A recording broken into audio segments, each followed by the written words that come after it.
Thought I'd show you a video of a project truck that I just put together. I'll run it in the yard a little bit, a little later on in this video. We're going to take it off-road down to the park down the street. But what you're looking at right now is a Granite MEGA 4x4. It didn't start out life as a Granite. It started out as a Senton. And I converted it. And the reason I converted it is because I already have a Senton. Great truck. Love driving this thing. Great platform. So when I came across this truck was a mess. It was had multiple problems, multiple broken pieces. The owner was frustrated. I got it dirt cheap. So with that in mind, I really didn't need another Senton. So I said, well, let's put together a Granite. So it was really pretty easy. It's just, change the body mount post, change the bumpers, put on some tires. Now the only thing that I didn't do is I didn't change the chassis. The chassis on the Senton is about 1 inch longer, and I left it that way because I thought maybe someday I might want to change this back to a Senton, or maybe if I sold it, maybe somebody would want a hybrid car. You can have a Granite or you can have the Senton. And of course I have all the pieces to put it back to a Senton, all the bumpers.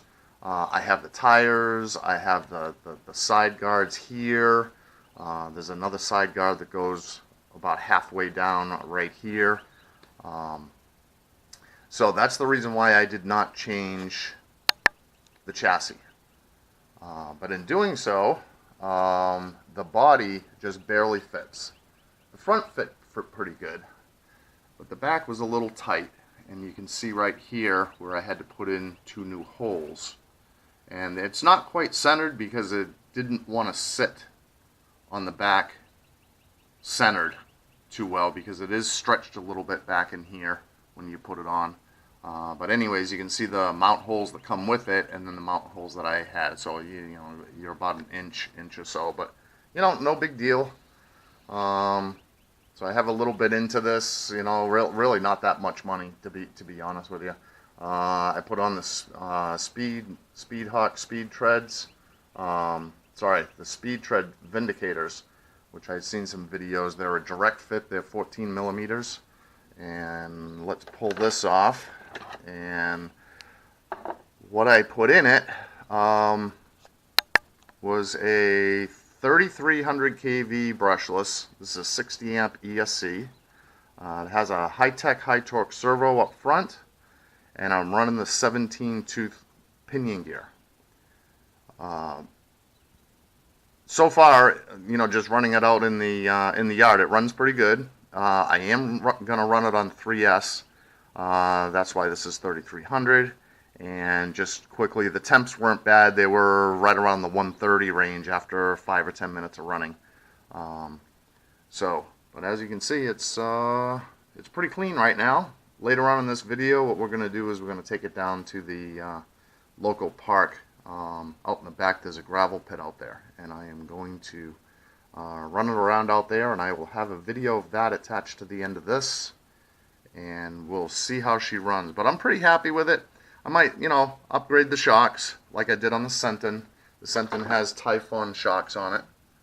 I had those kicking around. Those are extras, so it really didn't cost me anything.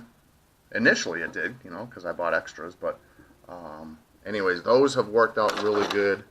The other thing that I did is I put a front chassis brace on, because that's a known issue on it breaking.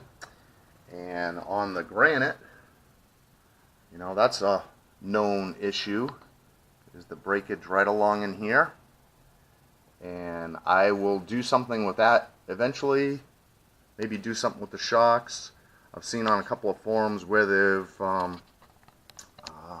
upgraded, to different kinds of shocks relatively cheaply. But, to be honest with you, I haven't had any problems with these shocks, so I'm going to keep them on. Plus, I have another set that came off of this.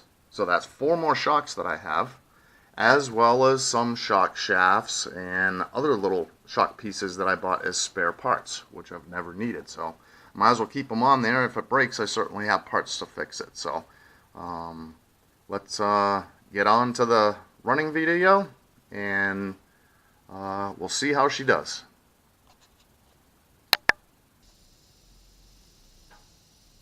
I'm down here at the park, and before we get to the little run that I'm going to do this over in the gravel pit, a couple of things I forgot to mention is that this truck does have the input gear mod.